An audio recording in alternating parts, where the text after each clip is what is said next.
বৈশাখী।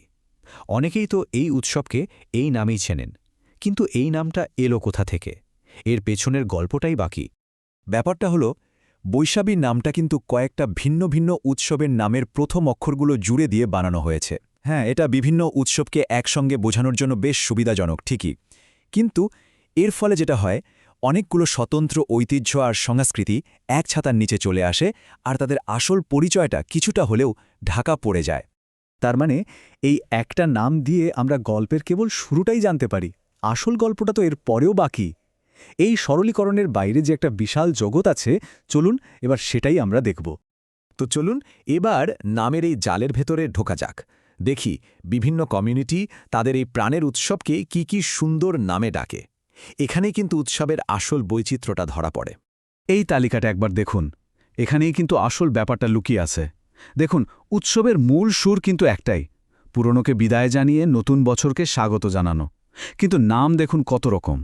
চাকমারা বলছেন বিজু, মারমারা বলছেন সাংরাই, আর ত্রিপুরা সম্প্রদায় বলছে বৈশু।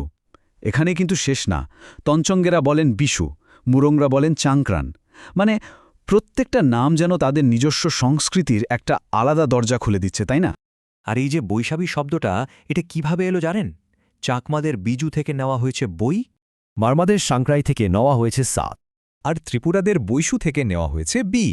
এই তিনটে মিলিয়েই কিন্তু তৈরি হয়েছে আমাদের সবার পরিচিত বৈশাখী শব্দটা। এবার ব্যাপারটা পুরো পরিষ্কার হলো, তাই না? তো নামগুলো যদিও আলাদা, এই উৎসবগুলোর মধ্যে কিন্তু দারুণ কিছু মিলও আছে। চলুন এবার দেখি কোন জিনিসগুলো এই ভিন্ন ভিন্ন নামের উৎসবকে একই সুতোয় বেঁধে রাখে। দেখুন, মূল উৎসবটা হয় সাধারণত 12 থেকে 14 এপ্রিল, কিন্তু এর আমেজটা শুরু হয়ে যায় আরও আগে, এপ্রিলের 9 তারিখ থেকেই। আর উৎসব শেষ হয়ে গেলেও এর রেশ কিন্তু থেকে যায় আরও অনেক দিন, মানে প্রায় পক্ষকাল বা 15 দিন ধরে চলে, নানান আয়োজন। উদযাপনের মধ্যে কি কি থাকে? থাকে রঙিন সব র্যালি, মানে বর্ণাঢ্য শোভাযাত্রা।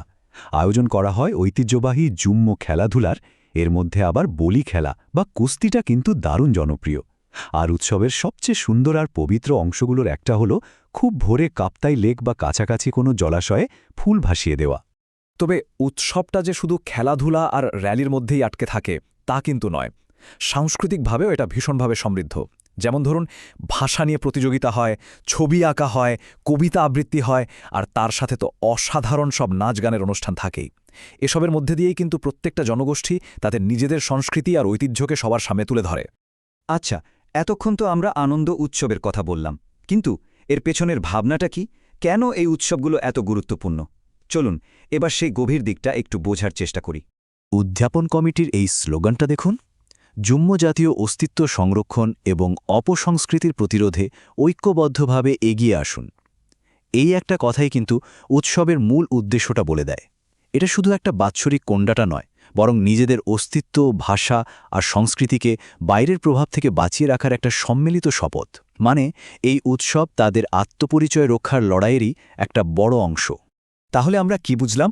বৈশাখী শব্দটা হয়তো বহুল প্রচলিত, কিন্তু এর পাশাপাশি বিজু, সাংরাই, বৈশু, বিশু বা চাংরানের মতো নামগুলো যখন আমরা জানব, তখন আসলে আমরা একটা বিশাল আর রঙিন সংস্কৃতির প্রত্যেকটা সুতোকে সম্মান জানাব। প্রত্যেকটা নামে কিন্তু নিজের জায়গায় ভীষণ গুরুত্বপূর্ণ। সব শেষে একটা প্রশ্ন রেখে যাই, নাম, সেটা কোনো ব্যক্তির হোক বা কোনো সম্প্রদায়ের, আমাদের পরিচয়ের জন্য কতটা জরুরি?